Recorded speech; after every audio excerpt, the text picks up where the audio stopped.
کیا کیا ہیں. یہ آپ کے سامنے کتاب کھول رہا ہوں میں، ملا یازر الفقی. ملا یازر الفقی میں نے یہ کھولی ہوئی ہے. اس کا جلد نمبر ہے اور مجلد الرابع اور صفحہ نمبر ہے 307. ٹھیک ہے جی، 308 اور 309. 308 میں واضح لکھا ہوا ہے، روایت نمبر ہے 5914.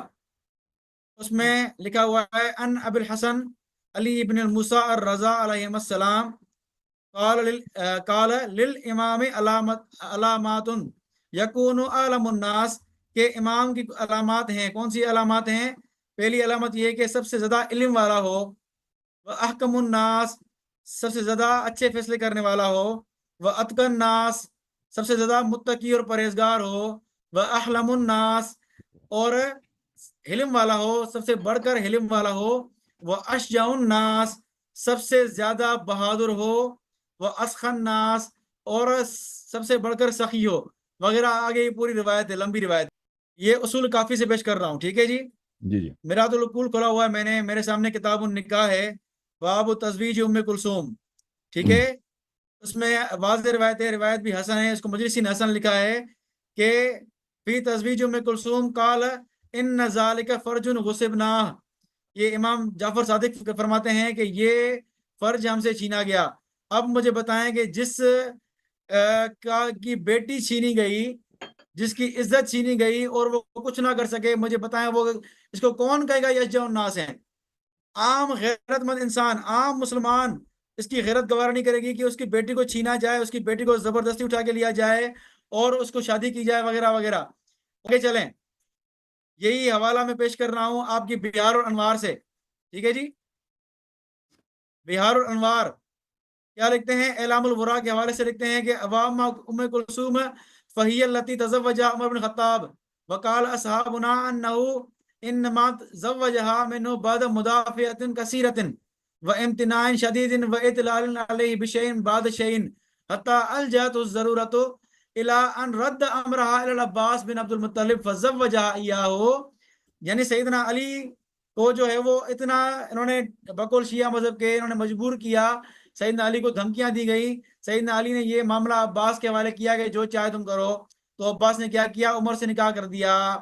اب مجھے بتائیں کہ علی جن کو یہ اشجع الناس کہتے ہیں، امام کی شرائط میں سے اشجع الناس ہے، مجھے بتائیں اس کی بیٹی چھینی جا رہی ہے، چچا عباس بیچ میں پڑھ رہے ہیں کہ مسئلہ حل کریں.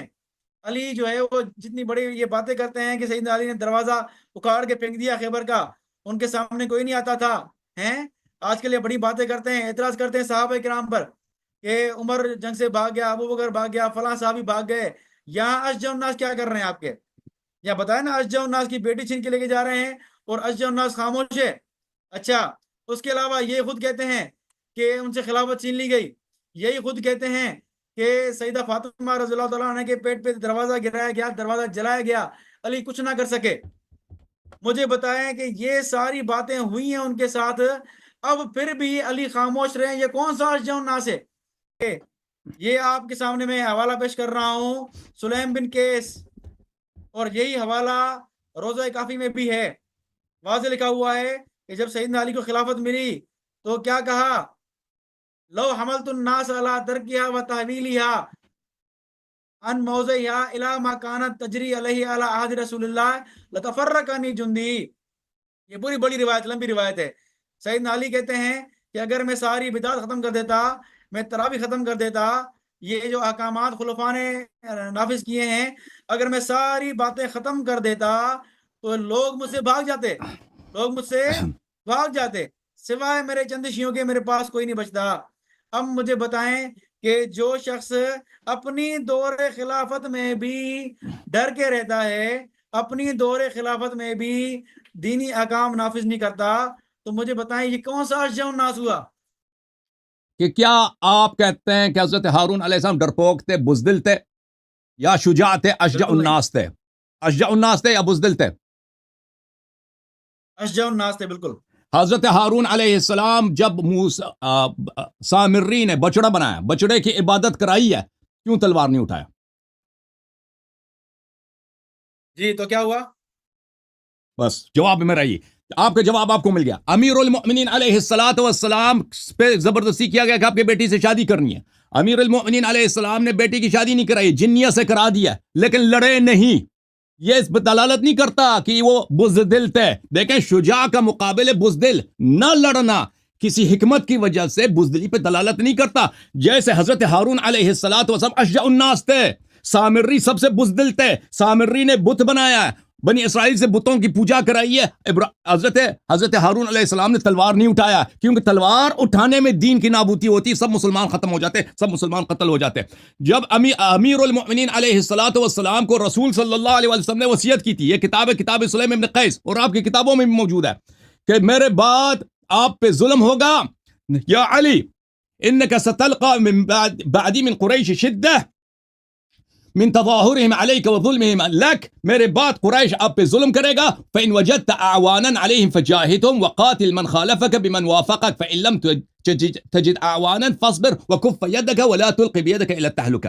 اگر میرے بعد آپ کو ساتھی انصار ملے تو آپ پہ جہاد واجب ہے، ساتھی انصار نہ ملے تو آپ پہ جہاد حرام ہے. امیر المؤمنین علیہ السلام کے پاس ساتھی انصار نہیں تھا، اس لیے جہاد ان پہ حرام تھا، لڑنا ان پہ حرام تھا. تلوار نہیں اٹھایا، گھر پہ حملہ ہوا ہے تلوار نہیں اٹھایا، کیونکہ رسول صلی اللہ علیہ وسلم نے منع کیا تھا. یہ صرف شیعہ کتابوں میں نہیں ہے، آپ کے کتابوں میں بھی موجود ہے. یہ کتاب بخاری مسلم کی حدیث ہے. میرے بھائیو دیکھو، یہ شخص کہہ رہا تھا کہ امیر المؤمنین علیہ السلام شیعہ مذہب میں بزدل ہے. بزدل نہیں ہے، نہ لڑنا بزدلی کی دلالت نہیں کرتا، جنگ سے بھاگنا بزدلی کی دلالت کرتا ہے. میں بتاتا ہوں ابھی بزدل کون ہے. یہ صحیح مسلم ہے، یہ صحیح مسلم ہے. یہ حدیث ہے حذیفہ یمان سے کہ رسول اللہ صلی اللہ علیہ وسلم نے فرمایا کہ میرے بعد آپ کے خلفاء کیسے ہوں گے؟ میرے ہدایت پہ نہیں ہوں گے، میرے سنت پہ نہیں ہوں گے، اور وہ شیطان ہوں گے انسان کی جسم میں. حدیث نمبر 1847 مسلم میں. میں نے حذیفہ نے کہا میں کیا کروں؟ تسمع و تطیع للامیر، جو اسی امیر جو شیطان ہے اس کی طاعت کرو. وَإِن ضَرَبَ ظَهْرَكَ وَأَخَذَ مَالِكَ فَاسْمَعْ وَأَطِعْ، اگر آپ کی مال بھی لے لے اور آپ کو مارے بھی تو اس کی طاعت کرنی ہے. جب تمہارے اپنے مذہب میں خلیفہ شیطان بھی آپ پہ ظلم بھی کرے، آپ کا مال بھی چھین لے، آپ کے گھر پہ حملہ بھی کرے، اس کی طاعت واجب ہے. ہمارے مذہب میں یہ تو نہیں ہے. ہمارے مذہب میں یہ ہے کہ امیر المؤمنین علیہ السلام معصوم ہے، وہ بزدل نہیں ہے، لیکن لڑنا ان کے لیے حرام ہے، لڑے نہیں. پھر آپ نے جو لتفرق عنی جندی کہا، کوئی بھی حاکم وقت ہو، اگر اس کے کسی کام کے کرنے میں، اس کے کام کے انجام دینے میں ضرر زیادہ ہو، فساد زیادہ ہو، اور نہ کرنے میں مصلحت ہو، تو یہ اس کی بزدلی پہ دلالت نہیں کرتا. جیسے رسول صلی اللہ علیہ وسلم کی حدیث ہے، دیکھیں رسول صلی اللہ علیہ وسلم کی حدیث بخاری میں کہ اگر میری امت حدیث العہد بالاسلام نہ ہوتی، ابھی تازہ مسلمان نہیں ہوئے، برداشت نہیں کریں گے، میں کعبہ کو توڑ کے اس کے 2 دروازے بنا لیتا. کوئی کہہ سکتا ہے کہ رسول صلی اللہ علیہ وسلم کیا ہے؟ بزدل ہے. اپنی امت ہی سے ڈر گئے، اپنے صحابہ سے ڈر گئے، کعبہ کو توڑ کے 2 دروازے نہیں بنائے. پھر بعد میں عبداللہ ابن زبیر نے بنایا. کوئی کہہ سکتا ہے؟ کہہ دو گے کافر ہوگا. امیر المؤمنین علیہ السلام کہتا ہے اگر میں تراویح کو منع کر دوں، میرے ہی لشکر میرے خلاف تلوار اٹھائیں گے اور میں اکیلا رہ جاؤں. یہ اس پہ دلالت نہیں کرتا کہ وہ بزدل تھے، وہ اس بات پہ دلالت کرتا ہے کہ یہاں پر اس کام کے، اس بدعت کو روکنے میں جو مصلحت ہے، اس مصلحت کے مقابلے میں کم ہے کہ یہاں پہ خون خرابہ ہوگا، پورا اسلام ہی نابود ہوگا. اور پھر اگر میرے سارے لشکر میرے خلاف ہو جائیں، اور پہلے سے معاویہ عائشہ ان کا لشکر تو ہے ہی میرے خلاف، تو پھر سارے شیعہ اہل بیت علیہ السلام سب تباہ ہوں گے. اس لیے ان کو بچانا ضروری ہے. جیسے ہارون علیہ السلام نے برداشت کیا، بت پرستی، بچڑا پرستی کو برداشت کیا، تلوار نہیں اٹھایا. ٹھیک ہے نا؟ وہ بزدلی کی وجہ سے نہیں ہے، وہ حکمت کی وجہ سے، اللہ کے حکم کی وجہ سے. اچھا، اب میں آپ کو بتاتا ہوں کہ بزدل کون ہے. اب بتاتا ہوں بزدل کون ہے بھائی صاحب. جس کے پاس دیکھیں رسول صلی اللہ علیہ وسلم کی حدیث ہے الغیرۃ من الایمان، جس کا غیرت نہیں ہے اس کا ایمان نہیں ہے. یہ دیکھو شیخ صاحب اس کا جواب دینا، یہ اخبار مکہ ہے. یہاں پر یہ حدیث ہے کہ نبی صلی اللہ علیہ وسلم جب طائف پہ گئے تھے تو طائف کے راستے میں وہاں پہ ایک قبر تھا. یا ابو بکر ما ھذا القبر، یہ کس کی قبر ہے؟ ابو بکر نے کہا کہ ابو بکر نے ھذا قبر ابی احیہ لعنہ اللہ، ابو بکر نے اس صاحب قبر کو لعنت کیا. تو وہاں پر ابان بن سعید تھے، اس نے ابو بکر کے رسول صلی اللہ علیہ وسلم کے سامنے کہا بل لعن اللہ ابا قحافہ، لعنت تو تیری باپ پر. ابو بکر کے سامنے ابو بکر کے باپ کو لعنت کیا، گالی سنایا. رسول صلی اللہ علیہ وسلم بھی کافی کھڑے، انہ لا کان لا يفع الظیم، تیرے ابے کی کوئی شرافت ہی نہیں تھی، پھر بھی گالی دیا رسول صلی اللہ علیہ وسلم کے سامنے ابو بکر کو. ابو بکر تیرے والد پہ لعنت ہے. صحابی نے لعنت کیا ابو بکر کے والد پر اور کہا انہ لا يفع الظیم، وہ اتنا بے غیرت تھا، اس کو کوئی گالی تھا مارتا تھا، وہ اپنے ایسے دفاع بھی نہیں کر سکتا تھا. اچھا، ولا یقرأ الضیف، اور کوئی وہ مہمان کی عزت بھی نہیں کر سکتا تھا. ٹھیک ہے نا؟ ابو بکر نے کیا کیا؟ ابو بکر نے کچھ نہیں کیا، خاموش کڑا رہا، دیکھتا رہا. صحیح ہے؟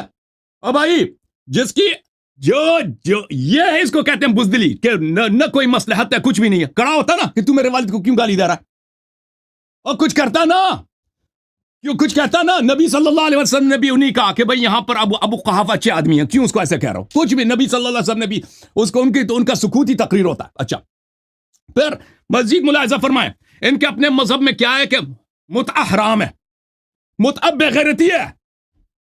او متعہ حرام ہے, متعہ بغیرتی ہے کہ نہیں ان کے مذہب میں. اچھا میں ایک اور حدیث آپ کو یہاں پہ دکھاؤں, یہ ملاحظہ کریں, یہ السنن الکبریٰ للبیہقی ہے. ادھر دیکھو, ادھر کہاں آئے ہو آج. میں آپ کو وہ سنا کہہ رہے تھے نا 2 گھنٹے میں جانے, 2 گھنٹے میں نہیں جانے دوں گا بھائی فخر الزمان صاحب. یہ دیکھو الغیرۃ من الایمان, جس کے پاس غیرت نہیں ہے وہ ایمان نہیں ہے اس کے پاس. ٹھیک ہے نا. اب ملاحظہ کرو, تمہارے مذہب میں متعہ کرنا یہ کیا ہے, زنا ہے. یہ دیکھو یہ مسند ابی داؤد 43 ہے. یہ تم نے حضرت ام کلثوم کے لیے بولا نا, وہ تو جنیوں سے شادی ہوئی تھی, وہ تو ہم نے اس پہ مناظرہ کیا, وہ پوری دنیا جانتی ہے.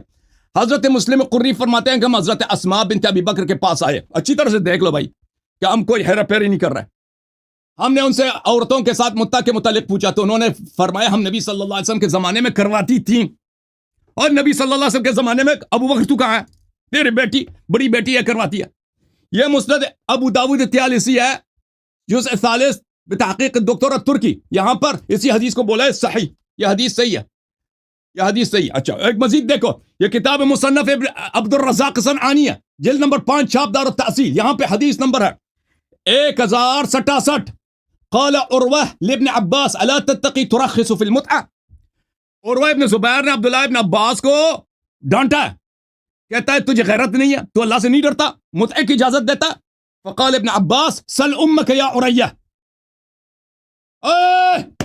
عبداللہ ابن عباس سے کہا جاؤ اپنی ماں سے جا کے پوچھ لینا. تو مجھے کہہ رہا ہے کہ میں اللہ سے نہیں, جا اپنے ماں سے پوچھ لینا, اپنے ماں سے. اسماء ابو بکر کی بیٹی سے پوچھ لینا کہ متعہ حرام ہے, یعنی اس سے پوچھ لینا.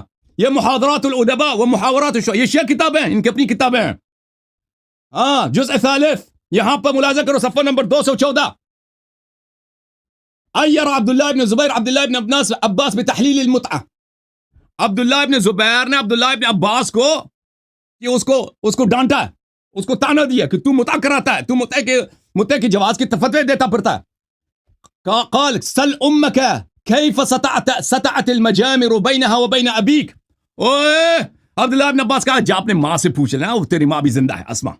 اسما بہت عرصے تک زندہ تھی, اس کی بڑی لمبی. اپنی ماں اسما سے پوچھ لینا کہ کیسے اس کے اور اس کے تیرے والد کے درمیان, ان کے درمیان جو خوشبو ہوتا ہے نا, خوشبو ان کو آگ کوئلے میں جلاتے ہیں. لاما صاحب آپ تو متعہ کو لے کے چل پڑے ہیں. اب بھائی غیرت کی بات ہو رہی ہے نا, کہہ رہے تھے کہ امیر المومنین علیہ الصلوۃ والسلام بزدل ہیں شیعہ مذہب میں. میں بتاتا ہوں بزدل کون ہے, میں بتاتا ہوں جس کے پاس غیرت نہیں ہے نا, میں بتاتا ہوں. متعہ وہ ام کلثوم کے موضوع پہ شادی تو نہیں تھی نا, وہ ام کلثوم کی شادی پہ مناظرہ تو نہیں, انہوں نے ذکر کیا. ٹھیک ہے, میرا ٹائم ضائع نہ کریں. فسألها فقالت ما ولدتك الا في المتعہ. عبداللہ ابن زبیر باگے گیا اپنی ماں کے پاس. اپنے عباس تو یہ کہہ رہا ہے, اس نے کہا کہ تیرے پیدائشی متعہ کیا, تو ہے پیداوار متعہ کی. عبداللہ ابن زبیر جو خلیفہ ہے آپ لوگوں کا, صحابی بھی ہے, تو تیرے او بھائی ادھر دیکھو. امیر المومنین علیہ السلام بغیرت نہیں تھے, امیر المومنین علیہ السلام بزدل نہیں تھے. بزدل وہ تھا جس کے باپ کو گالی دیا گیا نبی صلی اللہ علیہ وسلم کے دربار میں, کچھ بھی نہیں بول سکا. وہ صحابہ نے گالی دیا ابو بکر کے والد کو. جس کے آپ کے مذہب میں متعہ کرانا زنا ہے, جس کے بیٹی کی یہ حالت ہے کہ اس نے خود اعتراف کیا. اچھا مزید میرے پاس 7 سیکنڈ ہے میرے محترم ناظرین. یہ تو دنیا جانتی ہے امیر المومنین اشجع الناس ہے, اور شیعہ فخر کرتے ہیں ہر مشکل میں یا علی مدد کہتے ہیں, یا علی مدد.